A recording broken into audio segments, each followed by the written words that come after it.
Hi everybody. Let's take a couple minutes to actually talk about what critical analysis is. Over the past 2 weeks, we've kind of explored a little bit of what analysis is, what we're doing. We've thought a lot about what our goals are, what the audience for our piece is, what the audience is for the author. But what are we really doing with a critical analysis? Great question. Let's talk about it a little bit. In MindEdge, on 3-1, prepping for our assignment, we talk a little bit about what exactly we're doing here. And as I mentioned, we've done a little bit of literal reading, we moved on to active reading, and now we're kind of going to engage in the actual process of critical analysis. What critical analysis is the process of actually studying a text and evaluating the author's main argument. So we look at that article that we chose, and then we're going to think about what the author's argument was and whether or not it was effective. Okay, the thing about the critical analysis is it is not an opinion piece on whether or not we liked the article. It's on whether or not we think the author is effective in what they're trying to do. Okay, and so your critical essay is going to build upon the previous responses that we've had, and what we're working towards is a clear and concise opinion about the text. Not whether or not we liked it, but was the text effective? And we'll talk about that a lot as the weeks come on. So as we're critically analyzing, what we want to think about is, what is this author's main argument? Do you agree or disagree with the author? Well, you might be like, Rowan, you just said it doesn't matter if we agree or disagree. We do want to know if we agree or disagree with the author, whether we like it or dislike it, but that's not the main focus of a critical analysis. You can definitely say, I thought Amy Tan's story was not very well written. I do think it's wonderfully written, but for example. But then we want to talk about its effectiveness. So you want to know what the author's main argument is. Do you agree or disagree with the author's main points supporting that argument? Do you think that the author's argument is strong or weak? Can you find any evidence within that article to support what you're saying? Can you make any personal connections to the text? Do you have any experience that relates to what that author is talking about?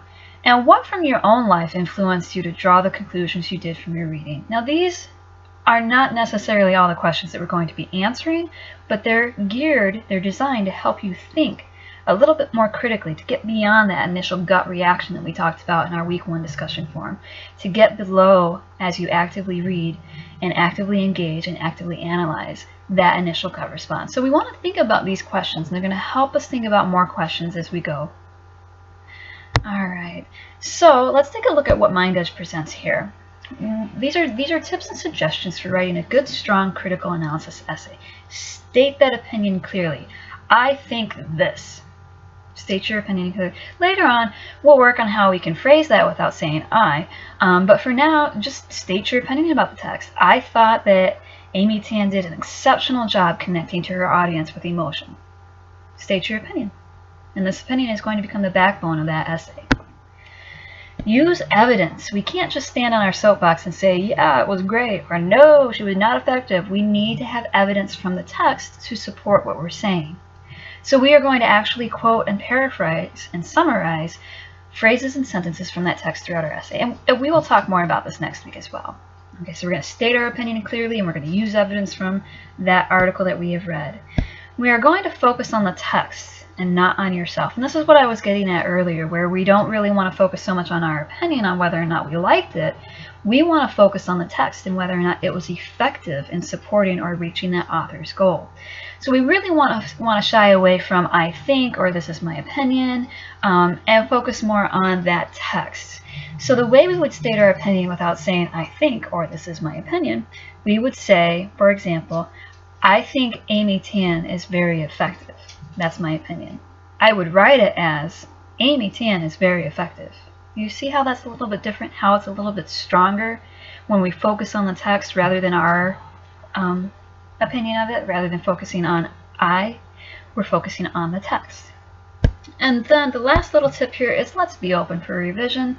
As we go through this process, it's going to be imperfect. We're not worried about perfection yet. We will fix those small errors and the large scale concerns when we do revision. Right now, let's just get it written. Let's get these ideas ruminating and thinking about it and going from here onto our screen or our paper, and be open to suggestions for revision as we move forward.